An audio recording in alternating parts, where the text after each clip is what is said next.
Welcome to Module Legends! Char! Intro muna bago ang lahat.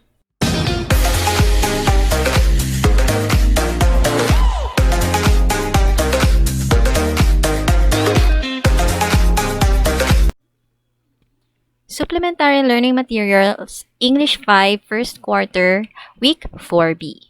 MELC 4, compose clear and coherent sentences using appropriate grammatical structures. Expectations.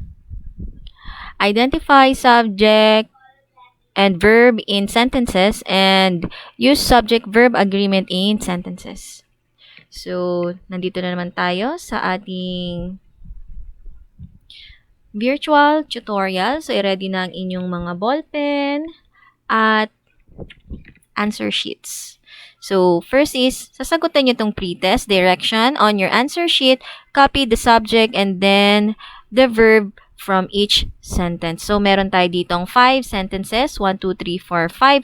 So, ang gawin nyo na lang is kopyahin nyo itong mga sentences and then lahat ng verb na alam nyo is bilugan nyo. And then, lahat ng subject na alam niyo na makikita dito sa kada sentences is underline. So, example, Ronel and Michelle look at each other. So, ang ating subject dyan ay dalawa. Ronel and Michelle. So, underline nyo yun. And then, look. Ayan, look is our verb. So, bilugan. So, that is pretest. Okay lang kahit mababa kasi that is pretest pa lang.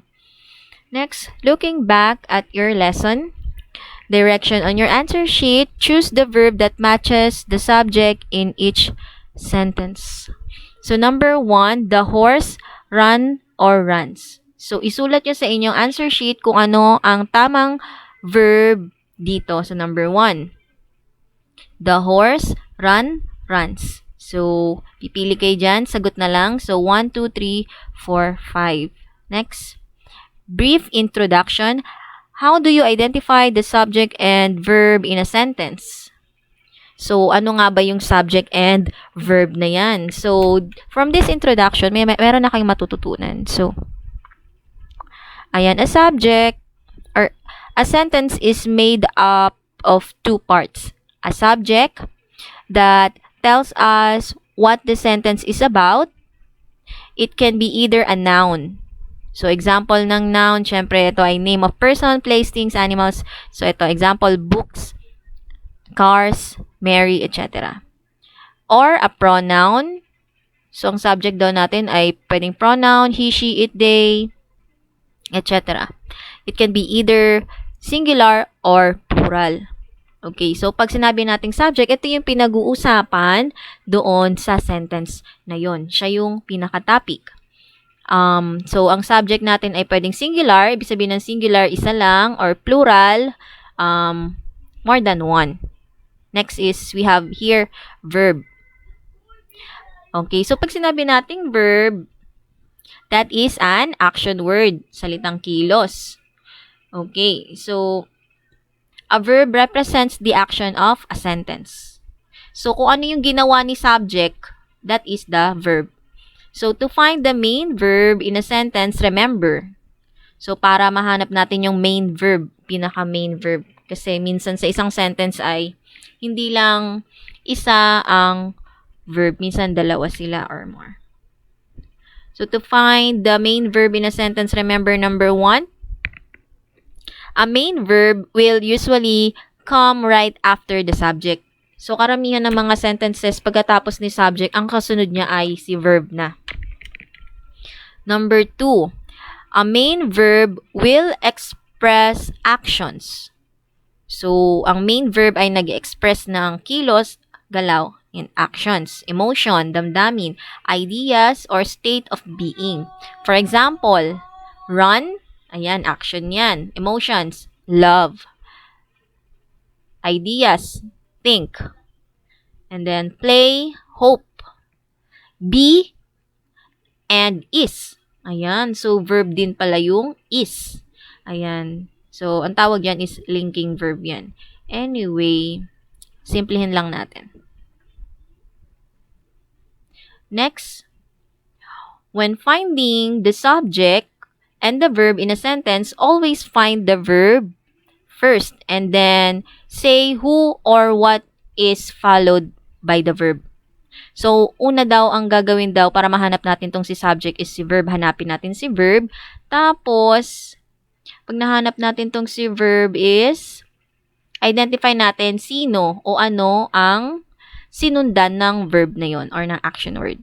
So, how to make the subject and verb agree? So, paano sila mag-agree? Paano sila magiging congruent or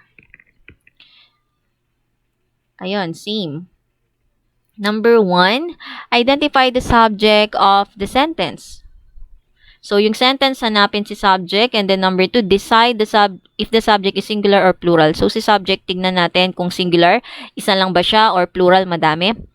And then lastly, number 3, decide which verb form will match with the subject. So, kung ano din yung match. Kasi kapag ang subject natin is singular, dapat ang verb din natin is singular. Kapag plural naman ang subject natin, ang verb natin is plural din. Hindi pwedeng singular ang subject and then plural ang verb. So, hindi ganun. So, next is read the poem below. So, we have here a poem, itula.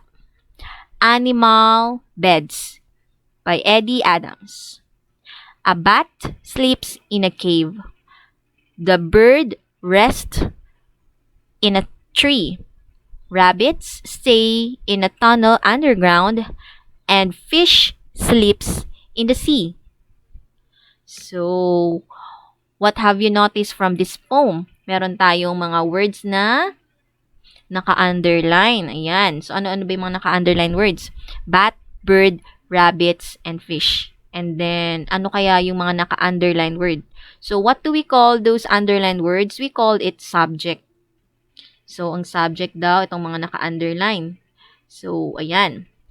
So, ilan yung subject natin dito sa poem? Meron tayong 1, 2, 3, 4. So, meron tayong 4 subjects. Next, etong sleeps, rest, stay, sleeps. Ayan, mga naka-bold siya or mas makapal yung pagkakalimbag niya. So, or italiced. Ayan, naka-slant siya. Okay, what about the italiced words? Ang tawag sa kanila ay mga verb. So, tignan nyo. Anong masasabi nyo? Etong bat is yung subject. And then, tong sleep ay verb. Ayan. Halos magkasunod lang sila, di ba? And then, bird. And then, tong rest. Magkasunod lang din siya. Subject, verb. Subject, verb. And then, tong rabbit, subject. And then, verb, stay. Fish, that is the subject. And then, sleeps is the verb. So, medyo nagigets nyo na ba yung point? Ayan. So, yun yung example. Okay, next. We have here activity 1. Okay, let's try. So, on your answer sheet, identify the subject in each sentence. So, ang isusulat nyo, pwede nyong isulat na lang yung subject na nahanap nyo dito sa sentence, sa 1 to 5 na to. Pwede rin kopyahin nyo, tapos bilugan nyo yung makikita nyong subject doon. Or underline nyo. Basta, mapansin ko kung saan doon yung subject doon sa sentence na yun. Example, number 1, the class watch an educational movie every Saturday at home. So, saan kaya dito yung subject? So, sino daw yung nanunood ng educational movie? So, the class. So, pwede tong ilagay nyo na lang class. Okay, pwede nyo isulat yung class o kaya kopyahin nyo tong lahat ng sentences and then bilugan nyo tong class or underline nyo. And then, next, 2, 3, 4, 5, ganun din. Hanapin nyo ang subject. Next, activity 2. On your answer sheet, write the correct present tense form of the given verb.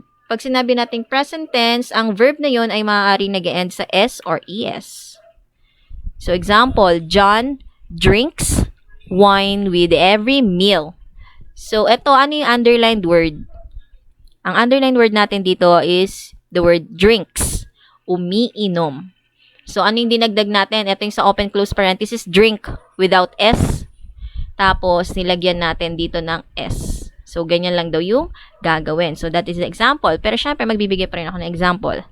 Number 1, my plant blank a lot of sunlight. So, get. Ito yung word na get.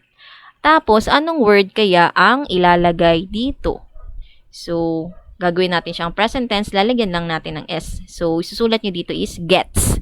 G-E-T-S. Gets. My plant gets a lot of sunlight. Ayan. So, ganun lang ha. Next.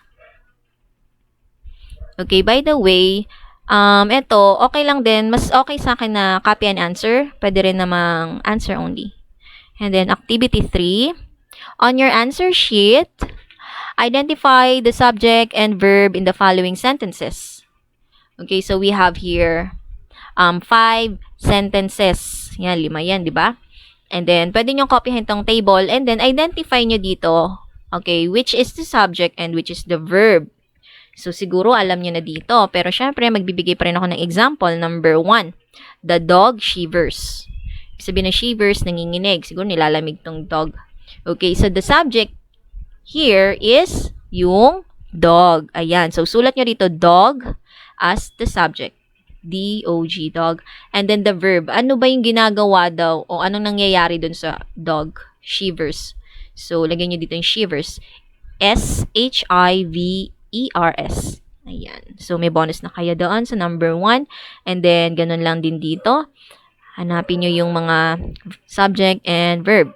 Next. Checking for understanding, identify the subject and verb in the following sentences. Write them on your answer sheet. So, hanapin daw natin si subject and then si verb again.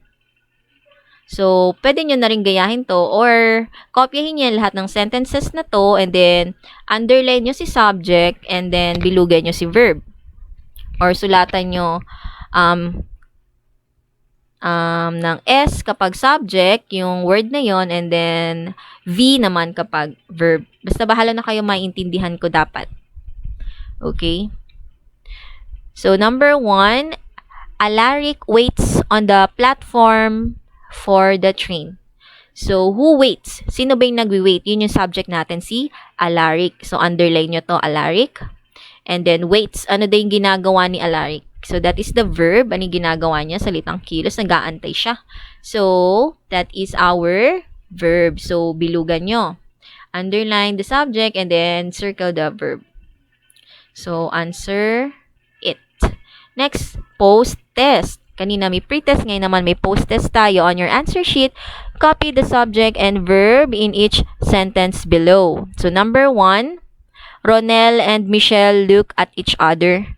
So, ano daw ang gagawin dito? On your answer sheet, copy the subject. Ganun pa rin. Hanapin nyo kung saan yung subject dyan and yung verb. So, lahat ng subject, underline nyo na lang para understood na subject yun. And then, kapag verb, circle nyo. So, sa number 1, ilan yung subject natin? Hindi lang siya isa. So, more than one siya. Ronel and Michelle. So, dalawang subject natin na underline nyo. And then, ang ginawa nila, they look at each other. So, look is our verb, circle. So, kapag natapos nyo na, that's it. So, congratulations for a job well done. Okay, so next video naman natin is etong another 4B.